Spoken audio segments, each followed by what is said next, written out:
Hey guys, and welcome back to our channel How to Guide. In this tutorial, we're gonna look at how to find the wallet address in Trust Wallet. Now let us begin. Do note that I have already installed the application and added my wallet. In case you have not, do it right now. Now let's simply look at how to find our wallet address. Right next to scan, you will see this button right here. Click on it right now. And guys, this is it. From here, as you can see all your available addresses right here.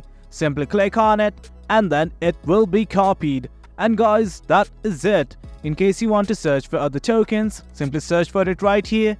Let's say I want my address for this token right here. Now what you guys need to do is simply click on receive. And guys, this is it. This is your address once again. Do you know that I have shown you guys two ways by which you can find your wallet address? That is it guys, that's how you find your wallet address in Trust Wallet. Hope you guys found this video informative, and for more content like this, do remember to hit like, share and subscribe. Your support fuels us.